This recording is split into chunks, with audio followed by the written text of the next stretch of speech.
Hello, technology enthusiasts, project leaders, and welcome to another edition of the Technology Project Accelerator. Really appreciate you for joining me today. I always like to highlight that technology projects are not always easy, but they should be straightforward. So, goal of these sessions is to simplify complexity, accelerate your technology projects so you can scale your business. And on each episode, we teach you how to scale your business with technology. And last week, I talked about hiring your dream team. So this week, I want to dig a bit deeper into leading your team and how to better lead your own team so you can get a high performing team. And this is actually a key step of one of my technology accelerator programs, which I'll just show you quickly here. So you'll see here, number 4 is align your team. That's actually a key step within the 9-step technology accelerator, because without the team, you don't have a good technology solution. The team is really, really important to making sure that you deliver your project successfully. So what we're going to do today is actually just deep dive into that and get into a bit more of the leading your project team and how to get the best from them based on what I've learned over my 25 odd years of leading technology projects. When I say it out loud, 25 years sounds such a long time, but yeah, hopefully I can share some learnings with you folks, and also feel free to jump in with questions. I'm just monitoring the chat here. I have a couple of questions that were sent in advance. So what I'll do is I'll make sure I answer those questions as we go through this session. But just while we're waiting to get started with some questions coming in, what I'm going to do now is just move to the next key topic. So one second, just while I get organized here. So what we're going to talk about next is how you set up your team for success. So the key part of leading your team is, when you are working with them, is to make sure they have the right experience and the right expectations. So let's dig into that in a bit more detail.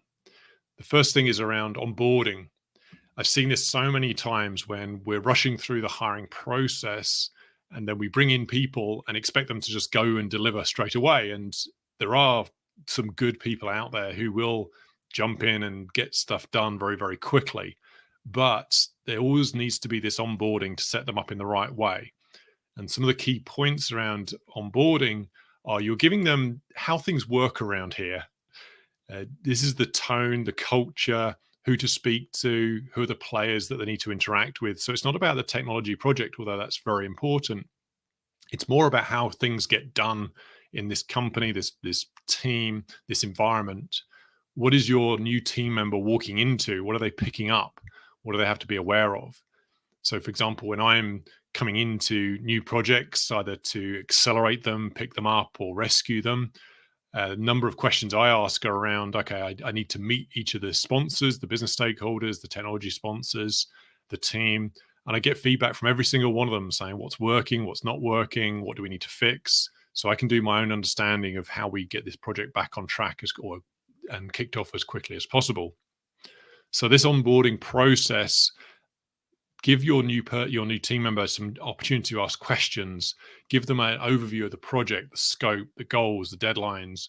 What is this technology trying to achieve? What's the solution and the outcomes that the project's aiming to do? And more importantly, who's the team? Who are they working with? And then we get into the next point, which is around the common goal.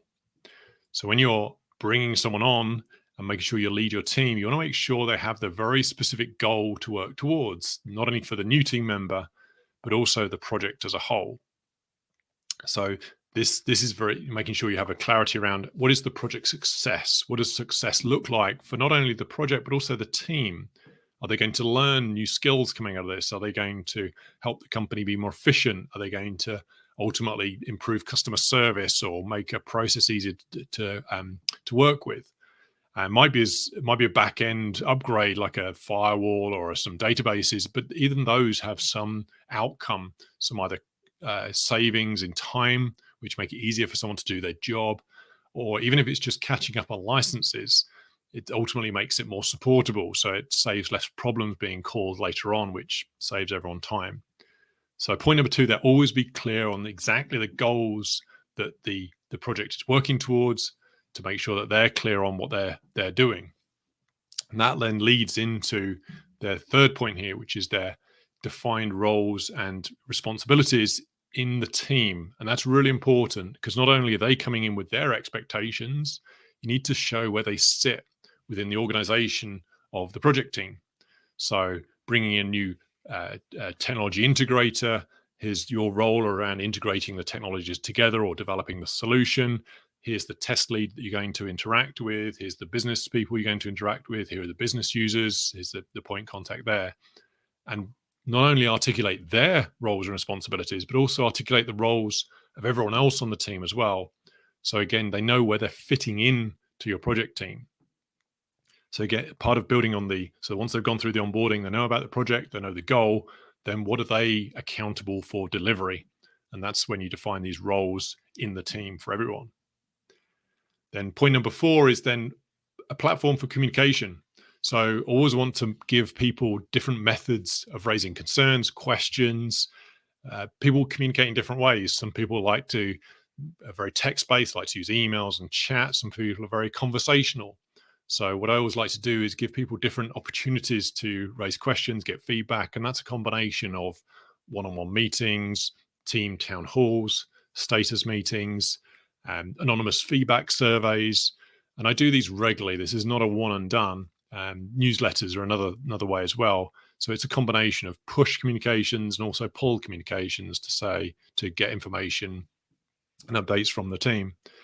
And set up these so that the team can be honest and open with each other, either in a group environment. So there's never a wrong question to ask, and in terms of what people want to get information about, but also give them one-on-one time as well, so you can have time with them to understand what their dreams, ambitions, goals, frustrations are working on the project or in general, because knowing what they are means you can deal with them and make them develop and ultimately deliver a better technology solution. So again, give different ways to communicate. I always like to bring in a communication specialist to my teams. I've learned a lot around communication, but a lot around the change management communication is a specialist skill. And I like to always bring that role onto the team to not only give that expertise on the project, but also give me a second set of eyes. And sometimes I'm very focused on the goal, and I always like to have someone to give me a sense check in terms of, am I driving the team too hard? Have I missed something around the technology solution? Have I not reached out to a stakeholder recently? So having people give me feedback is a key point around making sure that we as a team ultimately perform better. And then the 5th point around setting up your team for success is development opportunities. So this is making sure that they have career progression, they're learning, and also getting new information to work with. So the thing love about technology projects is you're always learning something new. Sometimes it feels frustrating, but the thing about technology is it's generally new information, new solutions that we've never done before. So every project is an opportunity to learn something new, do something different, learn a new skill. Even when it's older technology that we're catching up, it's still new and still has a value out there either with the company, the client, or in the marketplace. So reinforcing that, because especially on high pressure, tight deadline projects, a lot of the folks might get frustrated, think this is not a good place to work because they're under a lot of pressure. But even that in itself can be career building, or is career building, because they're learning new ways of working, learning how to delegate, how to prioritize, how to better manage time. So that's why I love technology projects, because every single one of them is an opportunity to learn new ways of doing things, because they're unique and they always bring their different set of challenges every time. So those are the 5 steps, making sure you set up and lead your team for success. And just to recap, it's onboarding them in the right way, setting expectations up front, having people aligned to that common goal. What is the outcome of the project? Make sure you know that, so you can then articulate that or share that with your team and the person coming on board. Make sure you have clearly defined roles and responsibilities for everyone, not just the new person, but also what they're coming into. Is everyone clear on what they're doing and who else is doing what? Give them opportunities to communicate. Give them different platforms, be it individual or in group settings, and like I said, anonymous feedback surveys also a great way to get some feedback from the team. And also development opportunities, making sure that they're learning, they're developing, they're not getting bored and stale.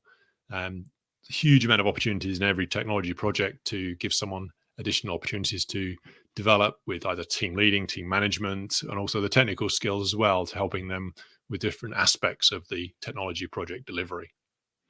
So that's the first key set of points that I wanted to share in terms of leading your team and setting up them for success. So next, I'm actually going to flip it a little bit and actually move it into what I like to. I came across the other day, and I like this a lot because it comes across as it makes the point around the 5 dysfunctions of a team. So these are the 5 things that will make a team dysfunctional. So as a leader, how do you make sure you get those solved and addressed properly, so then you can lead your team in the right way? So I'm just going to run through the 5, and then we'll deep dive into each one of them. So the first of the 5 dysfunctions of a team that Patrick Lencioni called out are absence of trust, the inattention to team results, the avoiding accountability, lack of commitment, and finally, the fear of conflict. So let's break these down and go through them one by one. Let's zoom in on, so let me just zoom in here, zoom in on the absence of trust first. So when we talk about absence of trust, talking about ultimately being vulnerable.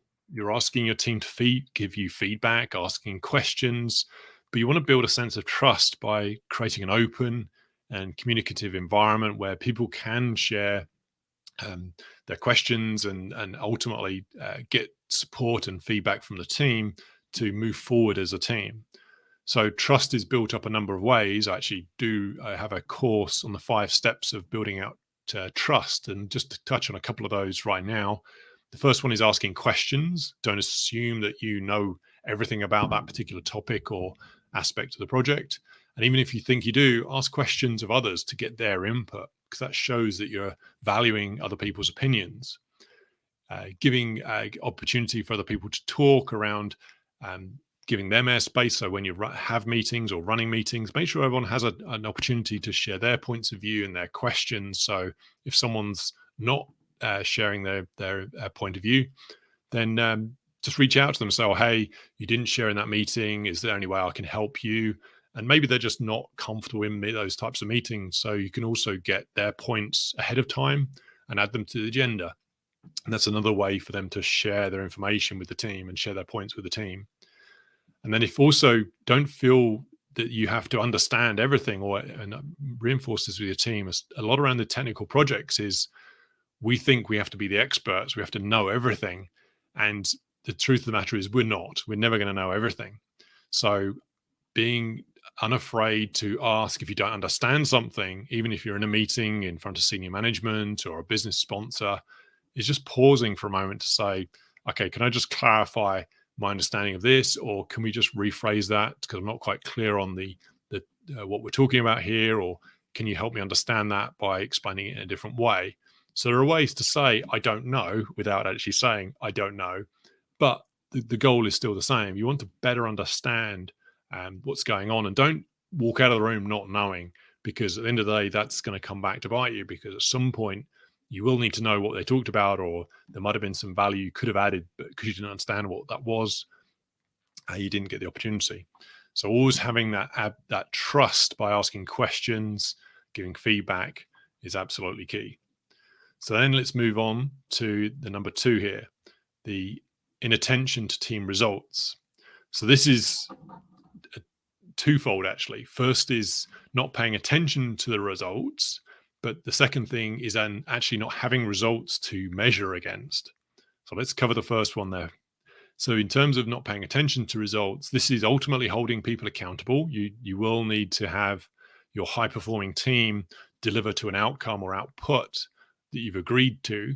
So that's making sure we track results, be it through a scheduled delivery, a cost, or deliverables from the team. Might be documents, might be a solution interface, websites, various things like that. But ultimately, we need to make sure that we're paying attention to those results, which comes on to the second point around making sure we actually have results to measure against. So this is where I love OKRs, objectives, and key results, because not only are we setting the objectives, we're also defining the key results that we need to achieve. Then you can hold your team accountable to those results and yourself, because you're setting results for project and yourself as well. And then you're paying attention. So that's the second point, is making sure we have those results and we're measuring that. Okay, let's move on to the third point around avoiding accountability. One second, just move back. Avoiding accountability. So this is one of my key topics for any project, any technology initiative, is clear accountability for everyone, including yourself. Going back to those onboarding points, we need to make sure that we have clear roles and responsibilities for everyone on the team. So the accountability is knowing exactly what someone is accountable for, so they have clarity, but then they have clarity of everyone else's accountability as well as and their roles and responsibilities. People then know how they fit in. They know what they can expect from each other.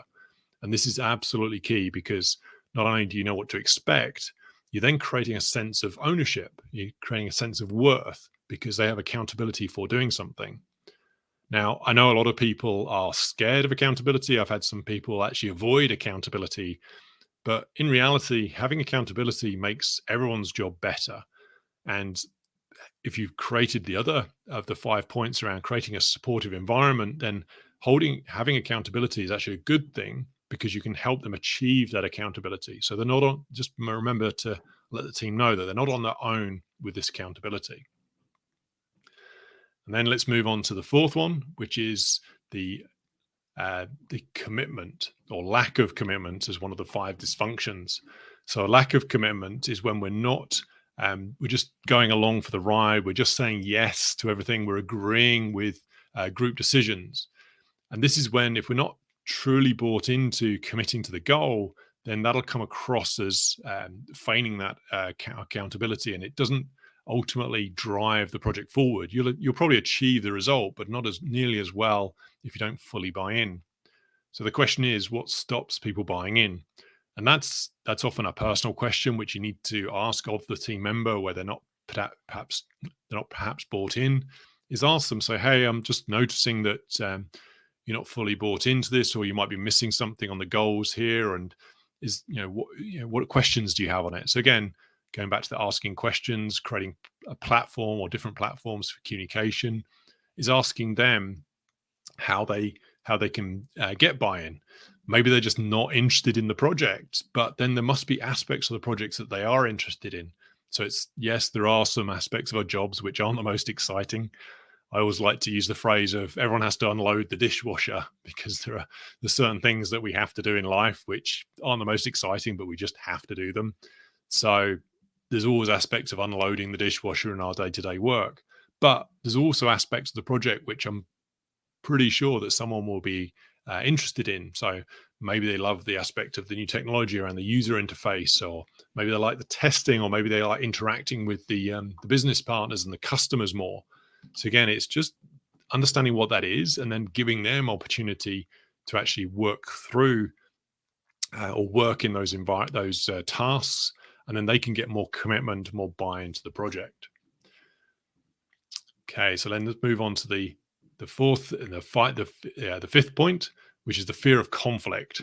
So I tackled this one last because this one's probably the most important, and myself included, I used to avoid conflict all the time, just from my upbringing and how I came through my career. Is I found that avoiding conflict, any sort of debate or question, was easier, but in reality, it created problems later on, because I wasn't getting the advancement and career development I wanted, because I was just avoiding any sort of a sign of conflict.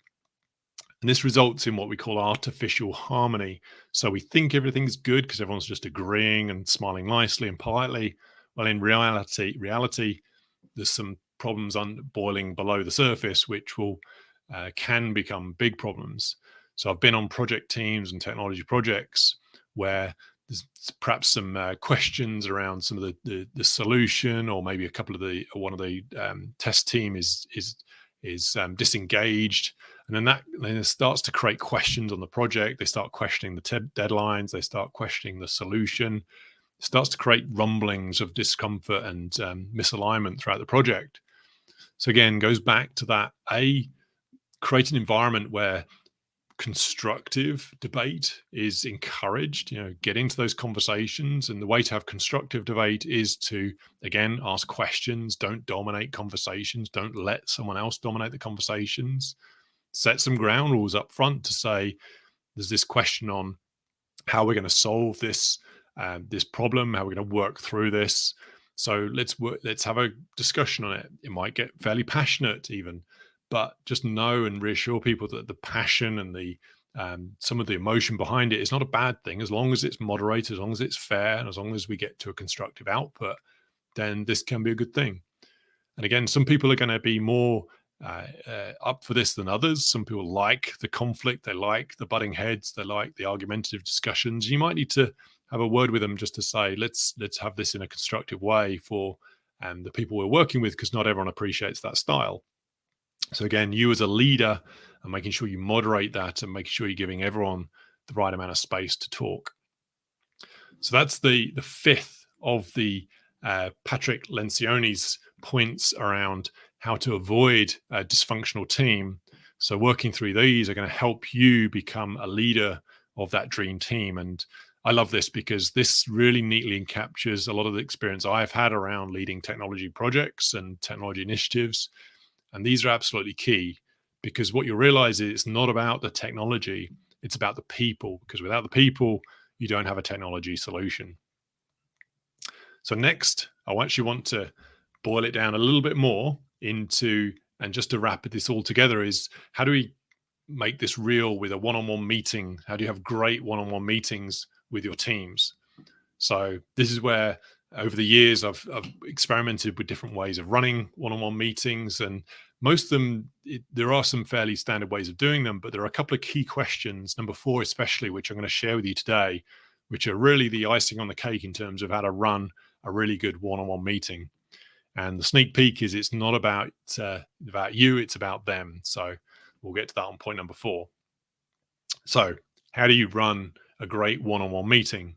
Well, it starts with the introductions. You're meeting people. Again, don't dive straight into the topic or the work related. Just understand how they are. Connect with them. Going back to building trust on a few previous points ago, first question around how you are, be interested in them, their well-being, what's going on in their lives. They connect with them on their family, their friends, just on their personal, what happened at the weekend. Might sound like a cliche for breaking the ice, but it's so important. Sometimes you have to keep this really short, and sometimes you don't do it at all, but set the expectation to say, hey, I know we want to catch up, but I really want to dig into this topic first. That's fine. You're giving that because it's important. But make sure you have time at least once a week, if not every 2 weeks, with your team to understand how they're going, what's going on in their lives. Because that will give you great insights on how to better lead them and ultimately how to help them. Then you start to get into the meat of the conversation. This is where we get into the goals for the week. So they'll be working on some tasks back to the previously where we were talking about roles, responsibilities, having clear accountability and buy-in. So what they're working on, what are their goals for this week? Is it to complete that first draft of that document? Is it to ultimately finish the testing? Is it to roll out the first version to the customers to start their testing as well? So what are the goals for the week? How are they coming along? How are they working with that? And then more importantly, then you transition into point number 3, which is where do you need support? So you have their goals, back to their accountability, the results, but they can't achieve this on their own. So where do you need support? Might be nowhere for this week because they're running along well, or they might need support from not getting a response from another team. I've often seen examples where someone on the other team is not giving back what's needed of that. So I might have to step in and say, oh, hey, George was looking for some information here. Can you just respond to that? And then helping them move along with that information. So again, this is where we're starting to transition from about them into about how you can help them. So the second part of the meeting starts with where do you need support? And then number 4 is the golden question. So I love this question because we're asking them, what's the one thing I could do to improve leading you or the team? So there's 2 points there. One is It's asking about how you can lead the team better, asking for their personal feedback, and also asking how you can help the team lead the team better. So it's improving what I can do for you, but also what I could do for the team.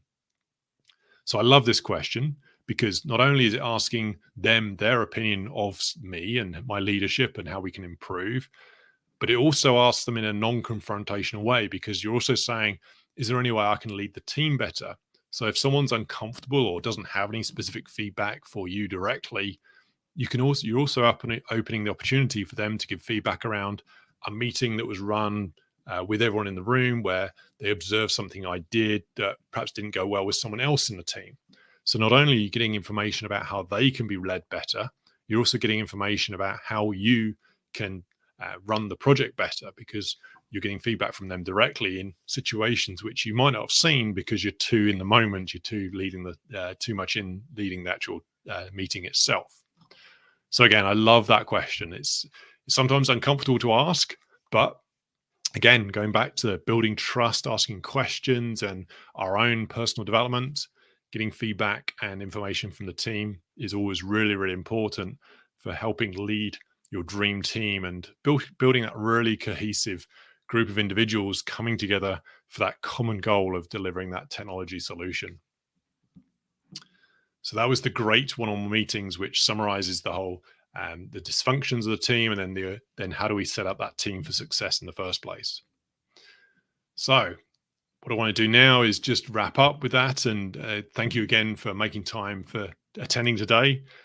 We are a special group of technology project enthusiasts, and I'm here cheering you on. So as we continue to push, grow, scale out our knowledge and our businesses with technology, always reach out if you have any questions, and I'll see you in the next video.